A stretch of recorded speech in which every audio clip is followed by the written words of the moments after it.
and I have a cold, so if I sneeze at any point, sorry. Hi everybody. Very happy to welcome Rachel Wolfe. Can you tell us a little bit about yourself and your book before we get started? I will, yeah. Thanks for having me. This is Five Nights, and it's a novel about Emily and her best friend Belle, who she hasn't spoken to for 3 years because some terrible dark thing happened, has invited her on a luxury cruise. Belle needs her help because she's married a billionaire, and the children are all warring and they're out to get Belle because they're concerned that maybe she's going to have an heir, and there's going to be some competition for his fortune. So Emily gets on a luxury cruise liner, first class all the way, sailing from Portsmouth to New York. And yeah, she has 5 nights on the ship and terrible things happen. But it was a lot of fun to write. I really enjoyed it. It's one of those novels where I think, well, I hope you love to hate the characters. It's nice to see them get their comeuppance at times. Yeah, you definitely do get that, like a love to hate, because none of them. We'll get into the characters in a minute, but I was going to ask you about the research. What inspired you to do it on a cruise ship? Was it so that you could go and do some lovely? Yeah, so it was coming. I first thought about it when we were coming out of COVID. We'd all been kind of like locked down for ages, and that summer that you were allowed to go away, but you couldn't leave the country. And all the cruise ships had been stood in the harbours for kind of about a year and hadn't been able to go anywhere either. And they did the sailing round Britain or up and down the English Channel. So we did one of those, and it felt like we were really away. I think because when you're on a cruise ship, it's like a whole destination in itself. So it's like this whole world, but it's completely isolated from anything else. And I got on and I thought, this is a brilliant location. And I was really in the mood for some glamour, for some fun, for kind of coming out of, everything we've been through. So yeah, I wanted to write a kind of luxurious, high-end kind of people that you don't bump into, billionaires, people that you might see on the TV. I wanted to kind of picture those kind of characters all locked in various rooms, with kind of terrible things happening, and it was a lot of fun. So I kind of mapped out the novel. The captain was very helpful. He was a bit suspicious at the start when I started asking him what happened, if someone fell over or where the CCTV was on the ship. But once he realised what the reasons I was asking, he was really helpful, and he gave me a tour of the bridge. They have like 2 bridges on ships. They have like a kind of an emergency lockdown bridge that if all the electricity dies on the ship, they've still got something else that's powered by kind of some backup plans. So it's really fascinating. So I got all the research down, and then I went away and wrote the novel and got a book deal, and that was all very exciting.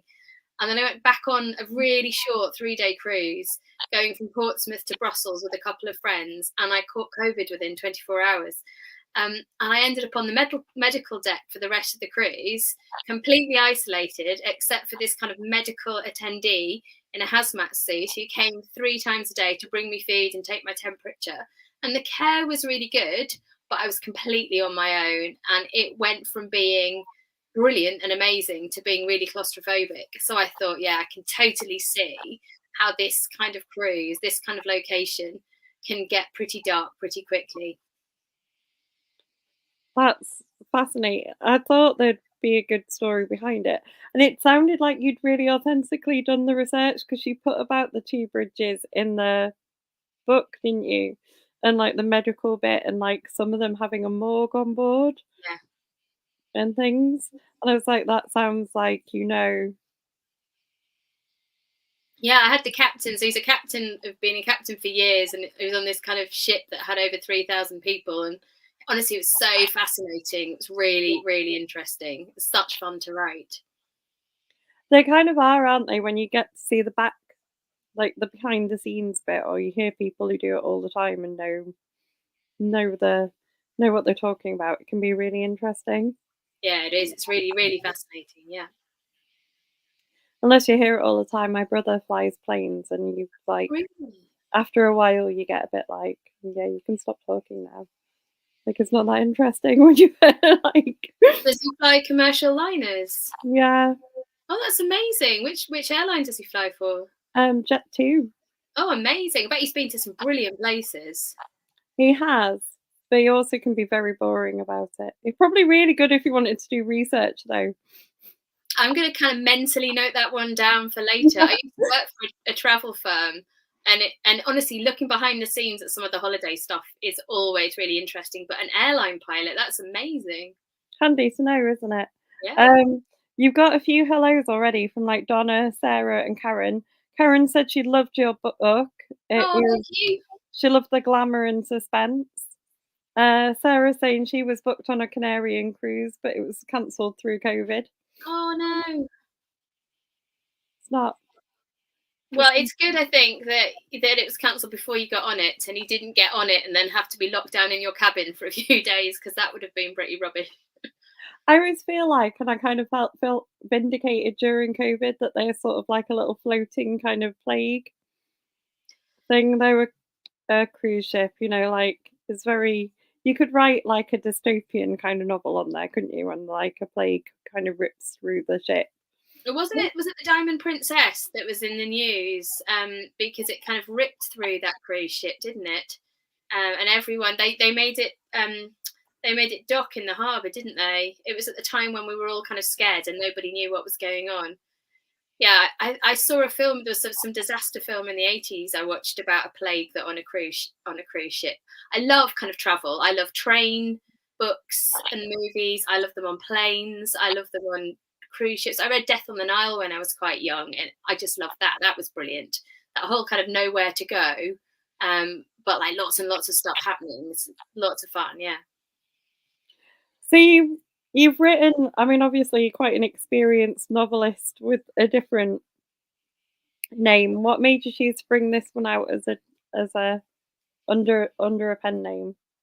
So the first four novels I wrote were a series with a police procedural, and I think it's quite common actually in publishing for novelists to write under different names. So my publishers suggested it, and my publishers came up with the new name. You mentioned Ellie Griffiths earlier, didn't you? She writes as Dominica De Rosa and Ellie Griffiths, doesn't she? And quite a lot of people kind of have. If you change genre slightly, and this was going to be a standalone thriller, something with a different pace, with a different tone. So my publishers were really keen for me to come out as kind of Rachel Wolfe instead of Rachel Block. And it's been fun. Because it's so different. It feels really fresh and really new. Really enjoyed it. And I mean, I see the point, but it's also like, for me, this is the first book of yours I've read, but that, like, I enjoyed it a lot. So, like, if I hadn't have known from the email that it was you had a different name, I might not have known to go and look up the other books, if you know what I mean. Whereas, like, because I know, I will go and be like, I like your writing, I'll go and Google and find all the other books. Well, that's very kind of you. I think on Twitter, I've got all the books are kind of on there, like down the feed, all the various different ones, because you just change your kind of surname for the actual kind of launch. Yeah, it's not a secret. It's just kind of, what do they call it? They call it an open pen name, I think, in publishing. I think it's because people who like police procedurals, and the other four are all set in one location. So they're very much something that I think you kind of very prescribed. There's one for each season. It's all in one town, and very kind of specific Roman locations, kind of lots of history behind each location for the murder. Whereas this was very, very different. It was kind of completely far away. It was lighter in tone. One of the novels I wrote in the past was set in a mental health hospital. As you know, time's gone by, and there was quite serious research. There was lots of very kind of delicate issues to discuss. Whereas this one was fun because some of the characters, they're almost kind of like blown up into characters that don't exist, because I made myself sit through loads of episodes of Kardashians and things like that, but kind of characters that seem like cartoons to us, because it's so much money and it's such a kind of crazy lifestyle that we can't really understand it. And so that was quite fun. So I think it's just quite separate. I think it's just part of the industry. To be honest, I don't really understand publishing, even though this is my 5th book. It's a mystery. Sarah's asking if you write as Rachel Block as well. Yes, I do. Yes, Rachel Block. Yeah. Oh, yes, I can see the comments. Yeah. Oh, and somebody said that they're scared of storms and not a good sailor. Now I'm terrified of storms. What do you do on a cruise ship in a storm? There is one in my novel, so you just hang on. I don't think you'd notice as much on a really big cruise ship, though. It'd have to be a really bad storm for it to make a lot of difference. Yes, I think you're right because they're built for storms, aren't they? And they navigate around them as well. They've got all these amazing navigational. Because I was asking him about bad weather, and he said that if there's a really bad patch of weather coming in, they just divert and they steer clear of it because they know kind of a day or two in advance. I didn't want that to happen on my novel because it's that kind of metaphorical and literal thing. So when there's a real storm happening in the novel, that's when kind of the action with the characters gets really, really bad. So I think the old kind of English degree part of me is kind of screaming pathetic fallacy in my head. But you know, when the storm mirrors the characters, and it's good. I like to have a big finish. I like a storm or something dramatic. So we kind of really know. If it was if it was a film, you'd have like the music playing, wouldn't you? You'd have the music ramped up and kind of squeaking away. I think it added to the suspense as well because you were almost building that sort of. I mean, it was always a bit locked room because they're all on the cruise ship together, but it made it feel even more kind of enclosed and trapped in because they'd sort of had the conversation of, oh, if there's a problem on the ship, they can sail someone in and like they can come and investigate and things, hadn't they? And then you sort of brought in the storm, and it's like, well, they can't bring anyone in. Yeah, I think it's how to keep the police away. So with the police procedural novels that I wrote, it was all about the police work, and I wanted this to be literally just kind of characters fending for themselves. So I thought, how do you stop a helicopter flying in off the coast of kind of New York and saving the day? Well, you have to have weather that a helicopter couldn't fly through. I see somebody said on one of the comments that they've been on a ferry in gale force 8 storms and they were okay. So well done. That was Sarah. Ah. Yeah, I can't see the names. It just says Facebook user on mine. So It does on mine as well, but I've got like my phone on the side so that I can see who comments as well. So just so I can see the names. It was Karen who was scared of storms. I'm not surprised. My friend read my novel and she phoned me up yesterday and she said, I'm never getting on a cruise ship. I loved it. It was a lot of fun. Yeah, I wouldn't go on a cruise ship for the reason that we're talking about with the things going around, the diseases, but I thought it was really fascinating. I loved like being immersed in the world of it. And then like what you said at the start about not liking any of the characters. Because they are kind of all, I mean, some of them are real caricatures of like a person, aren't they? Because of who they are and what they are. But they're also, no one is really anyone that you want to like. I worked quite hard at trying to have a few kind of sympathetic moments for each of them. So for each of the real kind of horror shows, I tried to put a few moments where you kind of might feel a pang of sympathy because whilst they're awful, they're not kind of Jack the Ripper. So that there's like a serial killer level of hatred, isn't there? And then there's a character that you just don't like. And I wanted my character to be one you don't like, but every now and again you can maybe get a glimpse into some kind of more human, more sympathetic side. I think that makes it easier overall to enjoy the novel. Otherwise, you just want all of them to fall over the side immediately. Yeah, no, you definitely succeeded with that. There's, you do. I mean, even like the worst people in it, there are moments where you're like, yeah, you do feel sorry for them. But it's quite clever how you sort of build it up because you've got this like the friends coming back together and things like that. And there's like an interesting like sort of beginning to it because you've got other kinds of types of ships and things involved that isn't just a cruise ship. Yeah. I think that's the I wanted someone to have had something happen to them that again you felt very, very sorry for them. So I have someone who was involved in a kind of hostage situation, And for research for that, I spoke to a Hostage International, and I went to an event the other night actually, and they had kind of Terry Waite and John McCarthy and Judith Tebbott talking about their situations. And whilst this novel is much more light in tone, I still didn't want to get it wrong. So I've read a few of their books and just kind of looked at how they some of the effects and the kind of the mental shift that you might have after a situation. So whilst my book is no kind of serious debate on hostage situations or anything like that, I hope, fingers crossed, that if somebody ever read it, they would think it was a true representation of something that could possibly happen after that kind of situation. Oh, somebody said they loved Em. Oh, I'm so pleased. I loved Em as well. She's flawed, but I liked her. I kind of like some of the kids of like the billionaire family. You know, you're not really meant to like them, but some of them, yeah, like grew on me by the end. I was like, I'm quite rooting for some of them.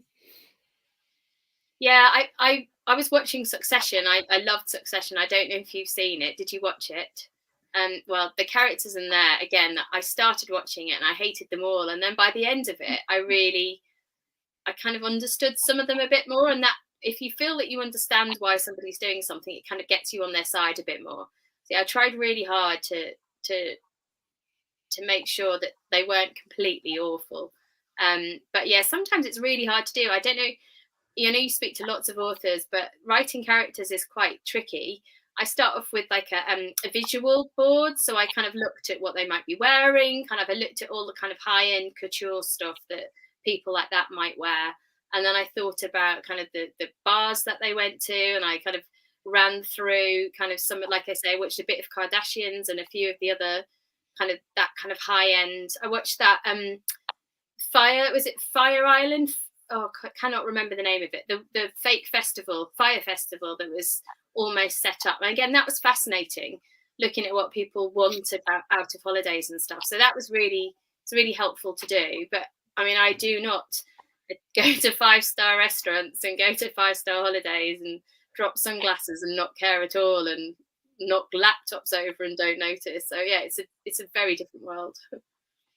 Yeah, like Real Housewives kind of world, that sort of thing. I Yeah. like watching bits of that, but you're never gonna sort of be in that world, are you? You know, very few people ever will be. Oh, somebody said if I wake up in the night, do I use notes or a notebook? Do you know, I keep my phone by my bed because I can't turn my light on because my husband would wake up and he gets grumpy if I wake him in the night.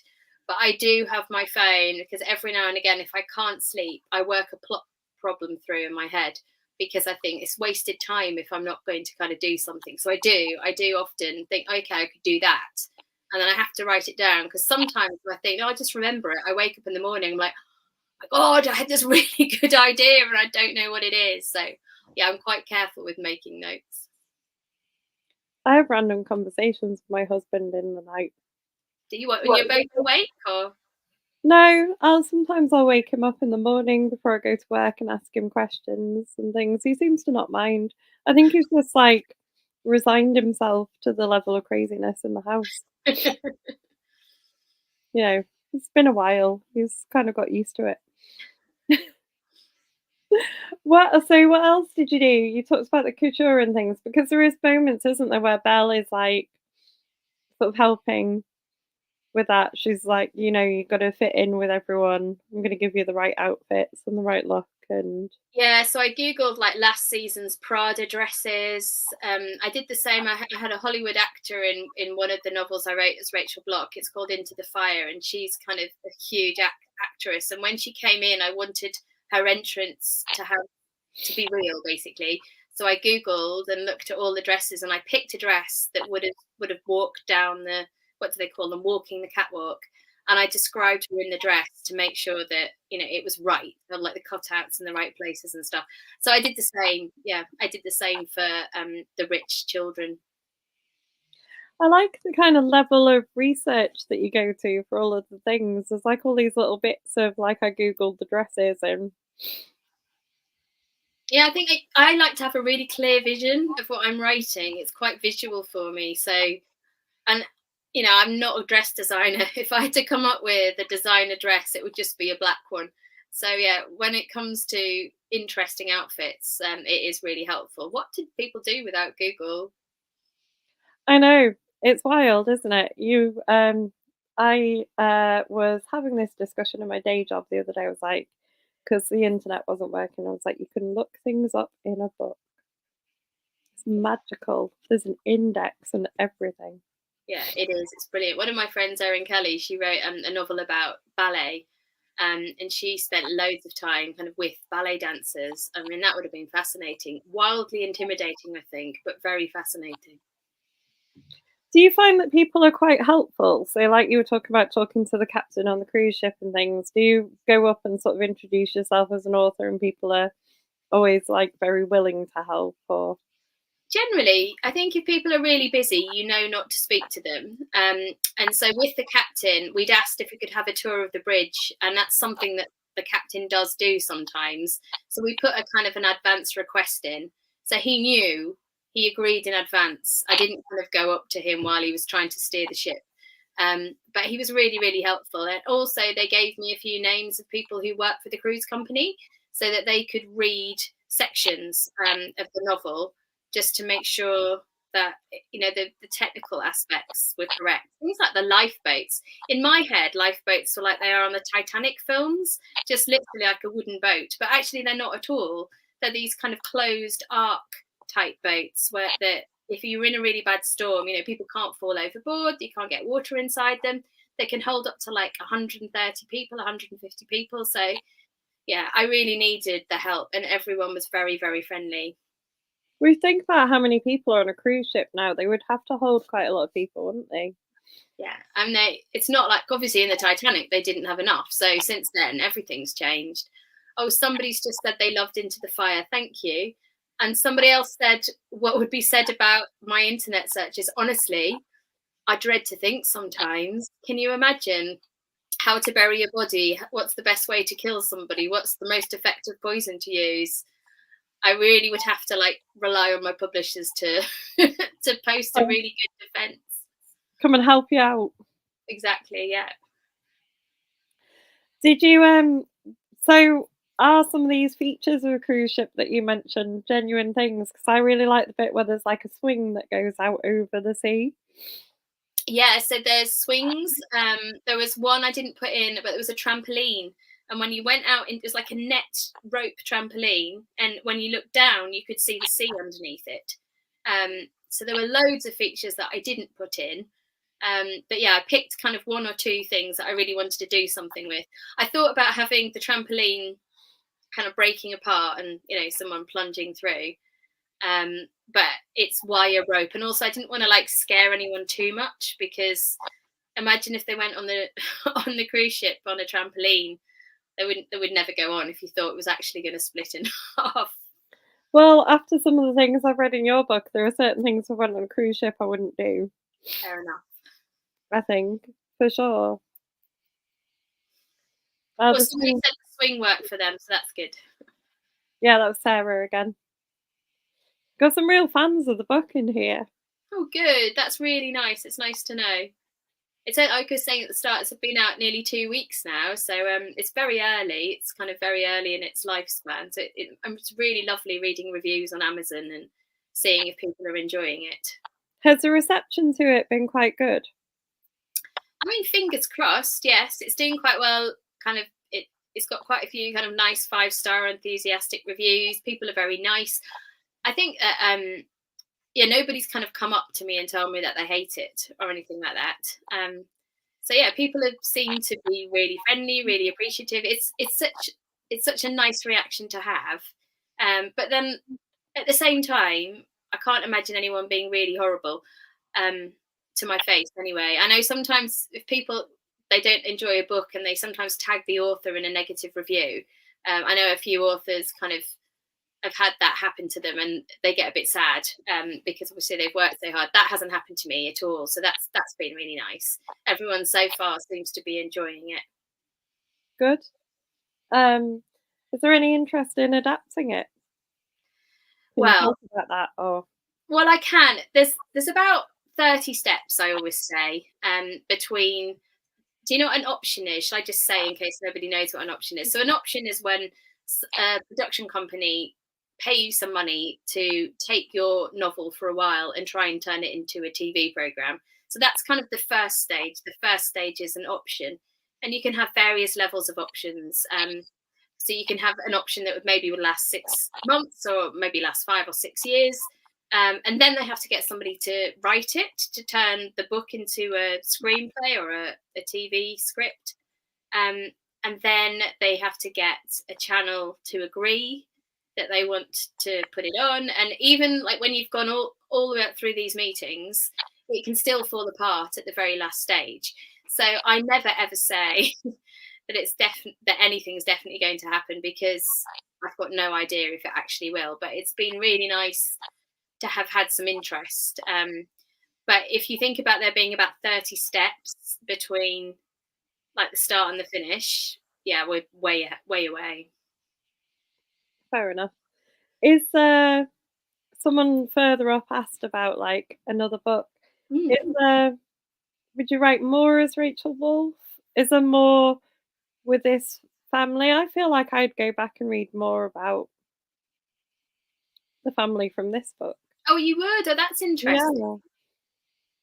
Oh, I hadn't thought about that. So I have got another novel, and it's another Rachel Wolfe, and it's another kind of glamorous, luxurious location, and again, kind of, fabulous characters, and then one character trying to kind of earn her place among the pack.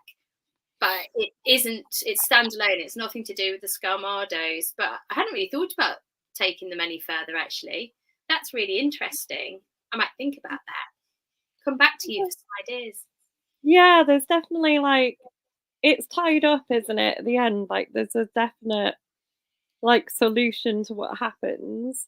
Like you don't leave anything, from that story. Like there's no cliffhangers or anything. But I feel like there's kind of people and characters that I'd return to.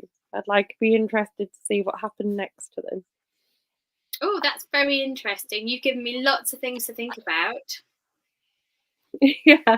Well, I mean, I'm sure other people who've read it would just say the same. Yeah, honestly, I hadn't thought. I think because I'd written the series before, I was kind of very focused on just doing a standalone to see, if I enjoyed it, or because it was quite a different kind of write. Well, it felt quite different anyway, but I did really enjoy it. So I did write another one. But yeah, I'll have a think about that. You can go for an LEG. She keeps writing books that are meant to be standalones and end up being series. Yeah, she does quite well out of them as well. Yeah. They're very good. They are very good, but I'm sure the Harbinder book, the first one was just meant to be a standalone.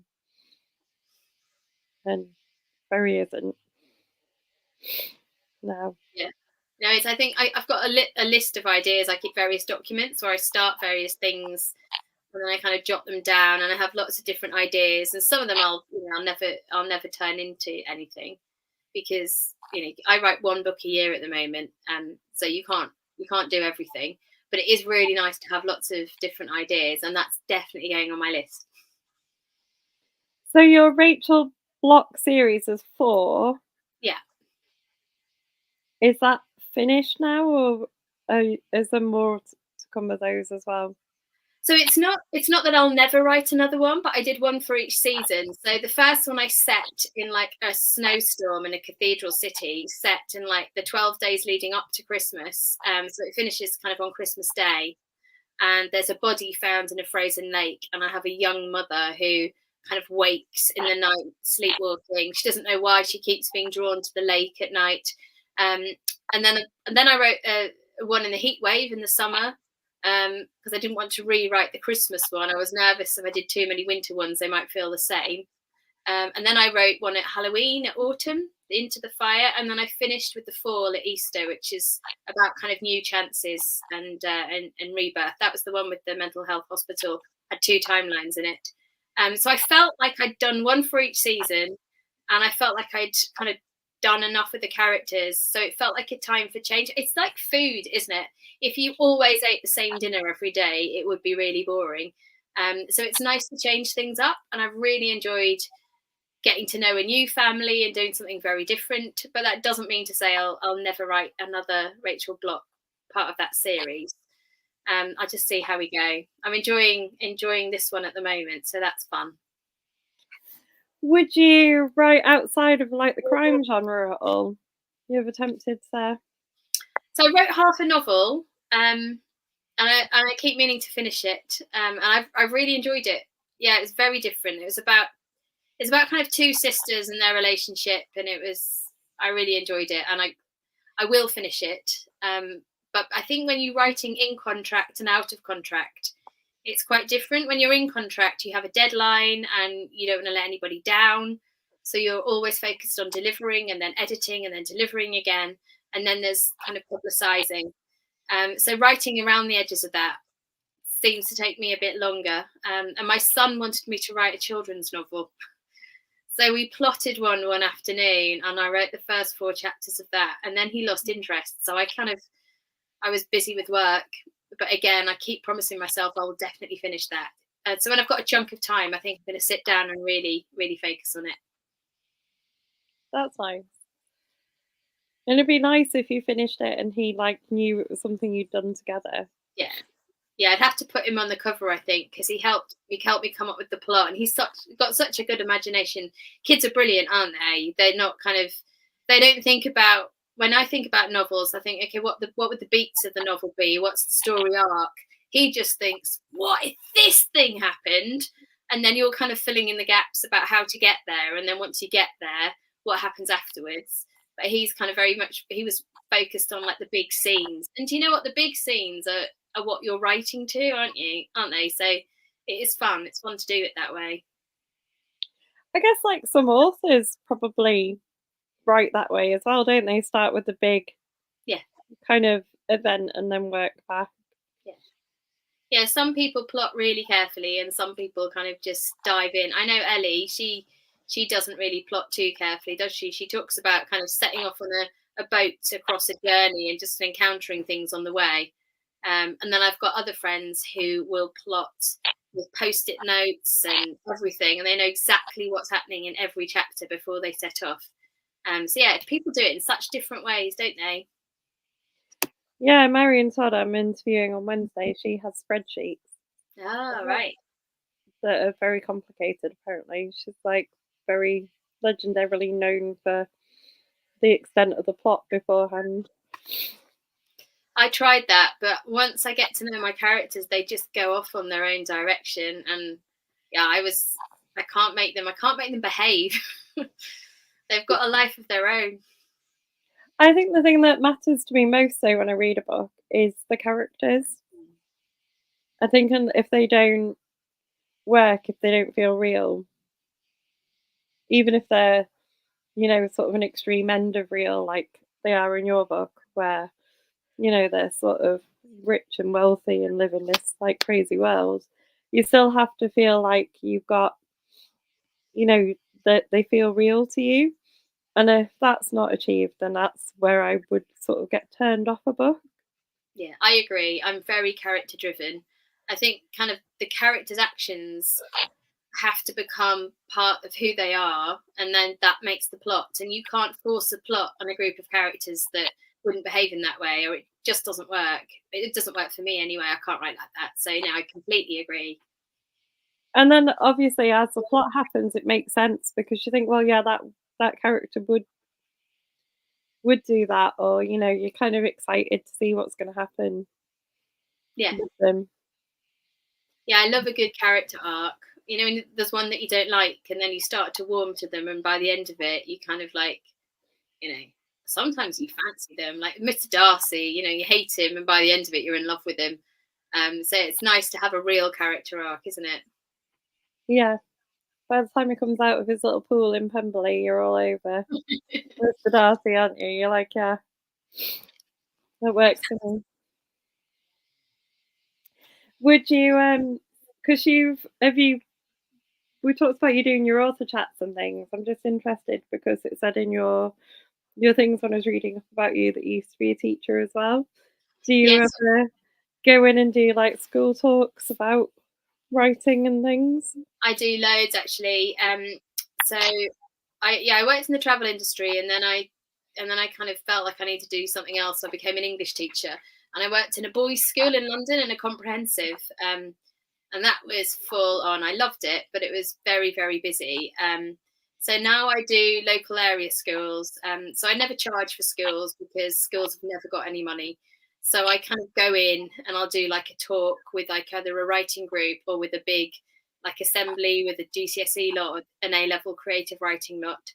Yeah, and I just talk about what I do, and I sometimes talk about the publishing industry because I didn't really understand how it worked, even as an adult. When I'd written a book, I didn't really know what to do next.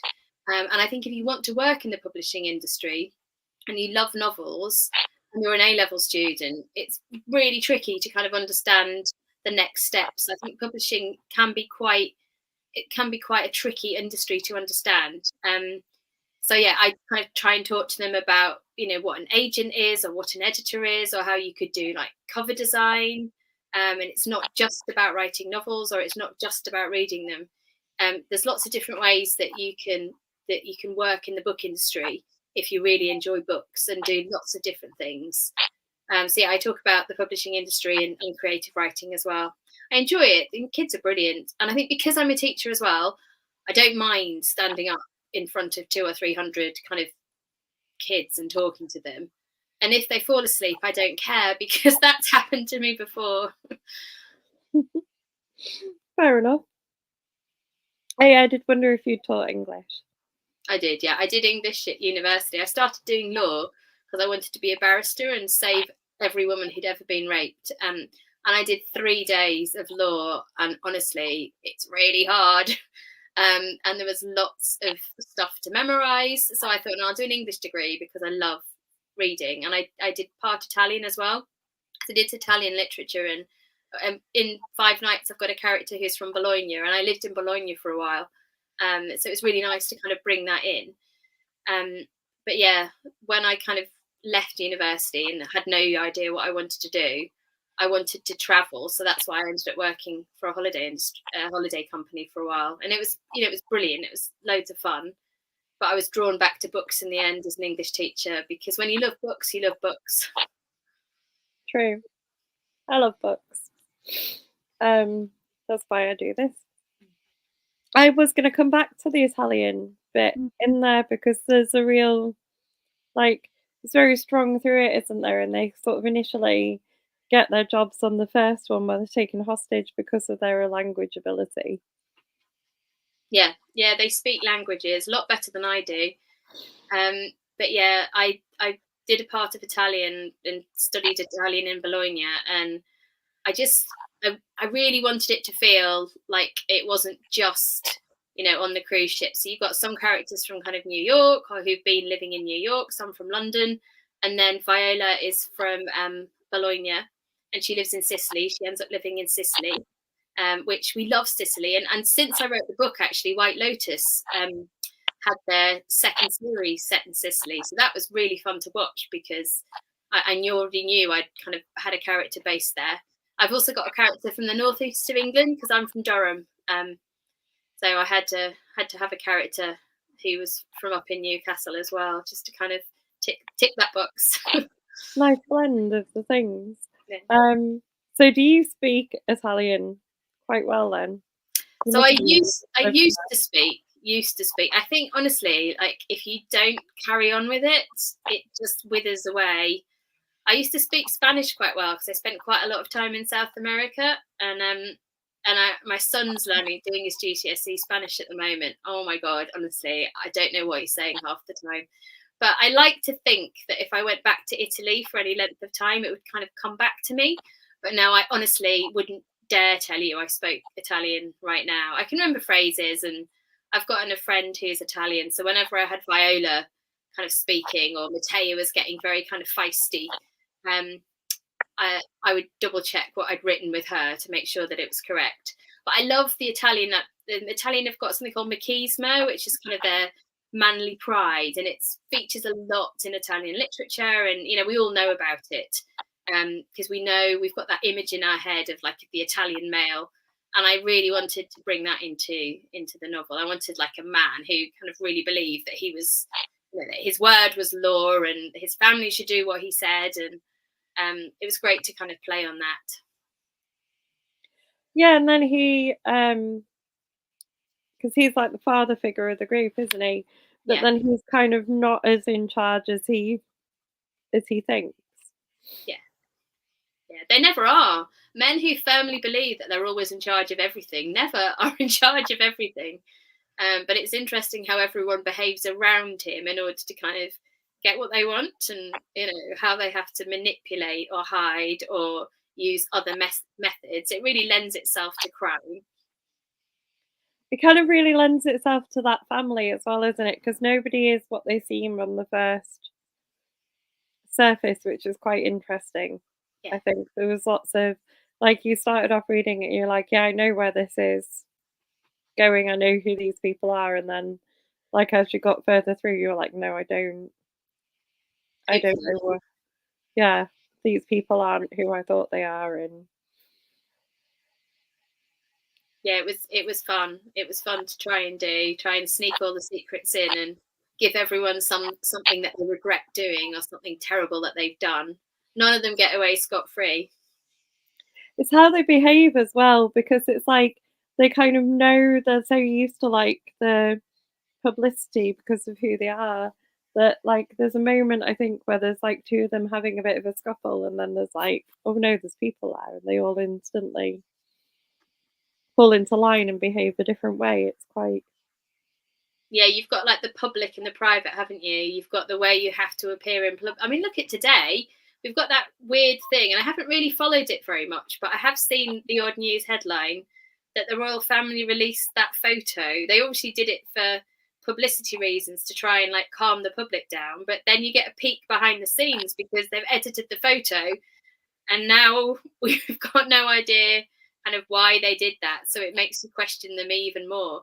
So even kind of the huge institutions like the royal family that we're used to and maybe you trust and maybe you like and maybe you don't, everyone feels differently about them. But it is really interesting when sometimes they get it wrong and you see that actually they've got a public front and a private front as well. And not everything is, you can't take everything at face value, can you?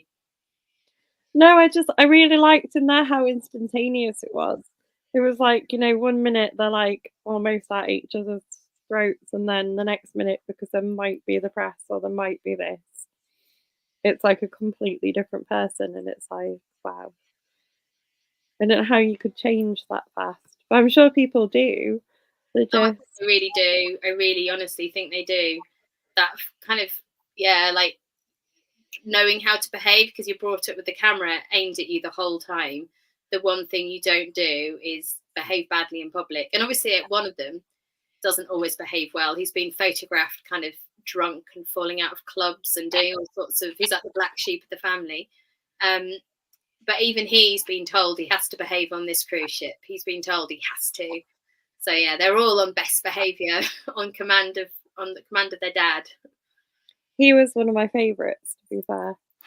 I really liked him as Also, as well. well, buying a bag of icing sugar somewhere. Yeah, yeah, yeah. He was so bad, and also at the same time, kind of quite nice as well. He was quite a lot of fun, wasn't he? I liked him. Yeah, he definitely had moments of but they all did because it was like the youngest is it the youngest one who's Yeah, quite like initially you're like you really want to like him because you sort of feel like he's the underdog of the family.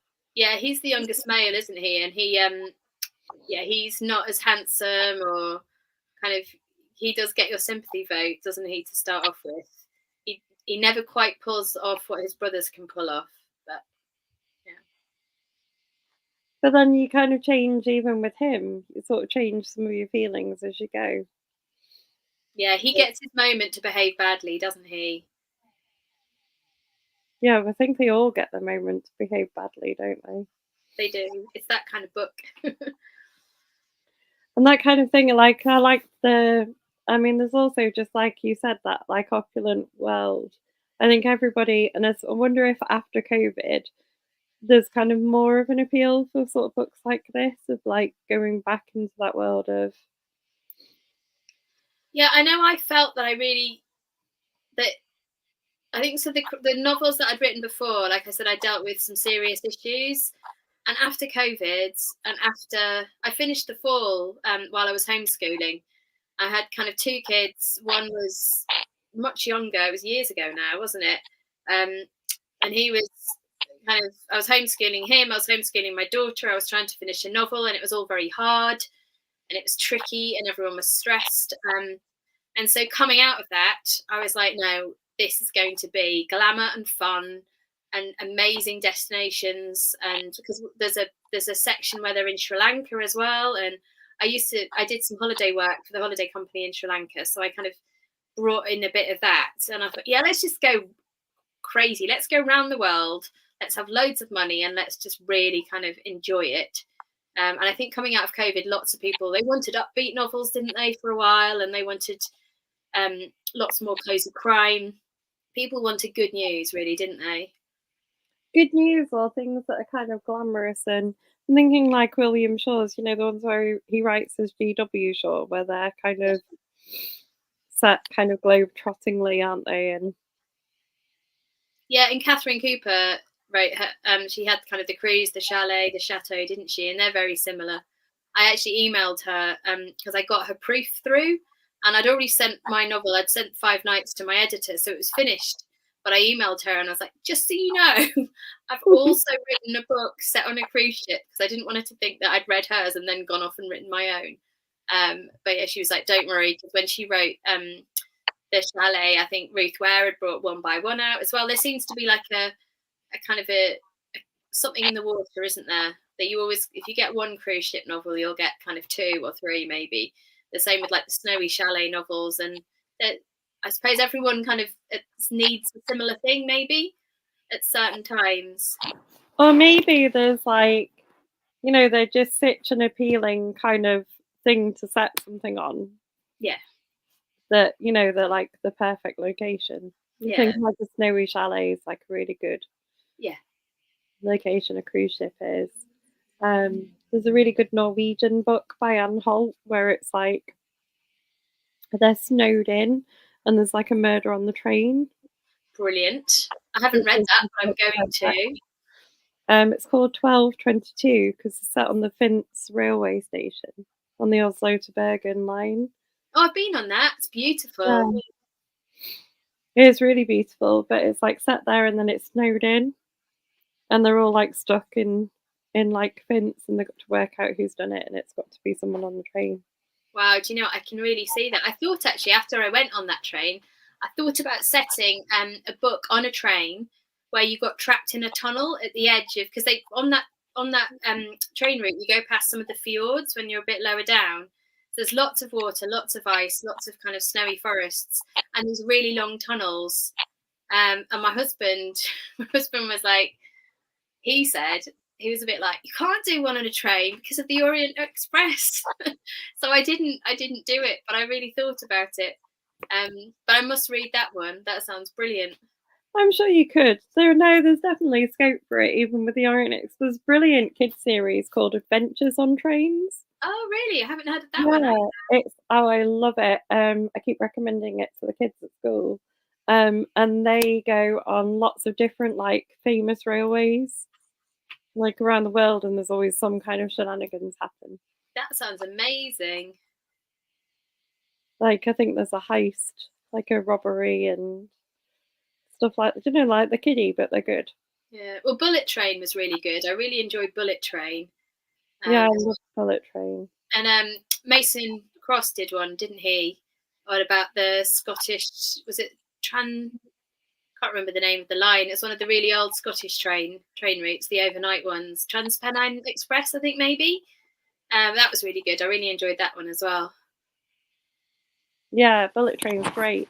Is there so we talked before we went live, didn't we? Because the question I ask everyone on the author chats is what they've read that they've enjoyed.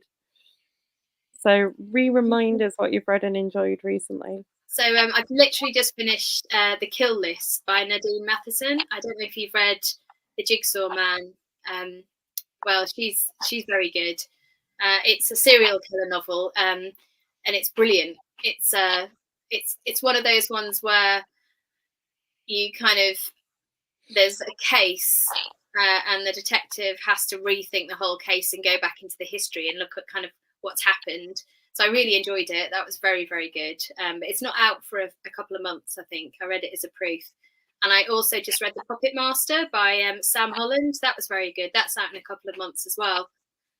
She has written I think this is her third novel as Sam Holland. I think she writes under another name as well. It's very common. But I read that as well, The Puppet Master. That was very, very good. And then I was saying to you as well, I read something I got for Christmas, really good actually. It's called, it's nothing to do with crime. It's about a woman in her late 20s who is getting divorced. And that's kind of funny and sad. But I enjoyed it. It was really good. It's nice to have a bit of a break, isn't it? And kind of read around the genres. Yeah, that's why I was asking if you'd write outside, like when we were talking about writing outside of crime, because I I think it's great to read around different genres. What's next on your list then?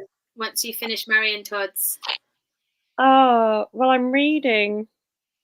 Ashamedly, I'm reading the sequel to Light Lark, Oh, okay. which is they're really bad. But they're so like bad they're kind of funny, That's fair enough. if that makes sense. It does. It does make sense. Yeah.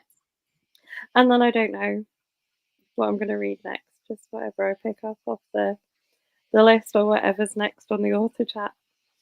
I've got the next 3 proofs. I get quite a few proofs. I've got John Mars's next novel to read, which isn't, again, it's not out for a little while, but that's really good. I started the first few chapters just because I couldn't help myself, but then I had to go back and finish the other 2 as well. So yeah, his looks really good. That's going to be very promising, I think. The new John Mars. I'm trying to think what proofs I've got. I've got The Mercy Chair by Mike Craven as proof. Yeah. And I've got Helen Fields' one. Oh, which, the Profile K? Yeah. Yeah, I read that. It's very good, really good. Yeah, is it Mercy? Is she called Mercy, the lead? I think. Very, very good. Okay, good. It's on the pile to read, but I've not read it yet. Oh, somebody's just said on the Facebook user, do you have Profile K? I do. Yeah, Profile K is ready to go. Because she's booked in for a chat, so but I'll wait until it's a bit closer. I read that a couple of weeks ago. It's very good. I tell you another one that I read that actually came out last week. Erin Young. She's got this great character set in America, in Iowa, I think. And I really enjoyed that. That's really good. That's literally came out, I think, last Thursday. Very good. So we've talked about you setting things on trains and things. Are you going to carry on? You've got one more Rachel Wolfe book.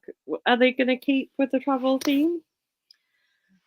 Excuse me. So the next one, I do have a scene on a plane. So I'm just going to drink. I'm coming out of a cold I got at half term. Can't seem to shake it. And then I have a scene on a plane, which is, again, so I'm going to cough again.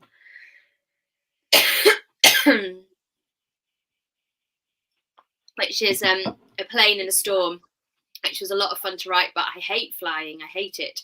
So I was scaring myself when I was writing it. But no, after I've written that novel, I'm just going to see, because I could kind of wait. I'm going to wait and just kind of assess. I want to finish the 2 I mentioned that aren't in the kind of crime genre, and then I'll see, because the ideas are always there. See, I don't mind flying. I'm not doesn't overly scare me. Sorry. It's all right. You're very good not to be scared. I get terrified. Can't live with my brother or know him and not be a nervous flyer. You'd never go on a plane. Exactly, yeah. I've even confidently got on a plane with him. Really? Yeah, when he was flying. I suppose it's different. Like somebody you know, even like if it's your sibling, when you see them in their professional capacity, it's very, very different, isn't it? to kind it's of be weird. the person that you fight with back at home. I'm like, I don't know how much I want to trust him. I know. I have to say, if my sister got behind the controls of the plane, there's no way I'd get on it. No way. I don't think she'd ever do it though. So we're all right. The world is safe. The world is safe. This comment here is definitely Sarah because she said she's an ex-RAF brat and she loves flying. Oh, really? True. We're watching Masters of the Air at the moment, and my son told me the other day that he'd make a very good airline pilot. I think it's kind of inspiring the whole family. It's very good. Have you seen it? It's a really good series. Really enjoying it. No, it's one where it's set in like I've seen the adverts for it. Yeah. Yeah, it's the follow-on to Band of Brothers. So Steven Spielberg's kind of soldier thing. Now he's doing they're not necessarily RAF because there's lots of Americans there as well, but basically all the pilots in the Second World War. But it's very good. It makes, it's obviously kind of quite glamorous and also quite sad because it's the war. But yeah, I think it's probably inspiring a whole new generation of pilots. Maybe. The reason I knew that was Sarah is because we were both born on our RAF base. Oh, were you? Oh, right. Same one. Oh, really? So you knew each other growing up? No, but she's genuinely the only person I've ever met born in the same place as me. That's amazing. So I suppose that's how your brother became interested in planes as well. Oh. I don't know. No, I don't think because my dad was in the army. They just shared a base. Oh, okay. So yeah, no, I don't know how he became interested in planes. He's just obsessed with them. Oh. Like in a really weird, like when we were younger, he was obsessed with them. Like we'd go to the airport to watch the planes. Oh, okay. My dad was like that with trains. Yeah. I can sort of see it. There's like people are into it and all of this. There's a whole field of people who are bus enthusiasts. That all passes me by. I'm more books. I can read books for hours on end. I'm not very good at watching vehicles moving around. No, me neither. I'm the book kind of person. If it's about books, I'm like fine, but yeah. I know that the world exists of people who are enthusiasts. And thank God it does, because otherwise who would I ask for research purposes? Exactly. Someone else has said they're into planes and trains. Who's watching? I don't know who that is, but. And somebody else says you can tell people that haven't flown to City of Derry Airport before. They're the ones smacking their head off the seat in front. It's a very short runway. I did a really short runway for work once. It was in Asia somewhere, and you literally landed on an island. So you kind of went over the sea, and the runway was that. Really, really short. I just kept my eyes closed the whole time. Yeah, the runway of our local airport's quite short, I think, and it is quite high up, so you get lots of wind. Yeah, again, I'm terrified. I get on planes, but I don't like to think about it too much.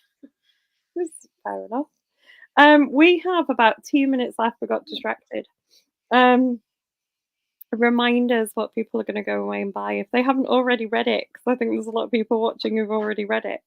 Well, I'm going to wave it around. So this is 5 nights. And yeah, this is all glamour on a cruise ship. 5 nights of terror on a cruise ship. Rich people that you will love to hate, and 2 friends that were kind of like blood sisters, thick as thieves, and then something terrible ripped them apart, and can they get back together and become besties again? So lots of fun. And to finish us off, any upcoming author events that you got planned? So I'm reading in St Albans at the Madcap Squirrel, I think on the 17th. I'm doing Noir at the Bar there. I'm doing a few library events in late March and April. I can't remember the dates. Sorry. It's all right. We did put you on the spot there to finish off with, didn't we? Like the 17th, I'm sure that the Madcap Squirrel, the Mad Squirrel in St Albans, it's a big Noir at the Bar, and Heather Critchlow, who I shared my launch party with, she's written 2 novels. They're very, very good. She's reading there as well, so that's going to be lots of fun. Full confession, I have only read book 2 of Heather Critchlow's because we booked her in for a chat and I read the most recent one. Oh yeah, it's And very good. it is absolutely fabulous. Yeah. It Yeah, I've was also go on, sorry. no, go on. I was gonna say I've also had a read of her next one that's coming as well in a while, not published yet, and that's very, very good too. She's brilliant, isn't she? Yes. She's going onto my must-buy list of Oh, good. much like yours as well. Thank you. And thanks for having me. It's been really kind of you to give up your time and read the novel. Oh, you're very welcome. It was an absolute pleasure. I really enjoyed it. Oh, good. And there's lots of people saying thank you for joining us. Oh, somebody said they met Heather at Bay Tales as well. But it's really nice of everyone to tune in tonight. I know Monday nights everyone's quite busy, so it's very nice of them to listen. Bloggers, I tell you what, I've been overwhelmed by how amazing all the bloggers have been. We do like blog tours with the novels, and they've been lovely to see everyone's reviews. Really enjoyed it. The book world's a lovely world, isn't it? It is, yeah. Friendly and nice, isn't it? Yeah.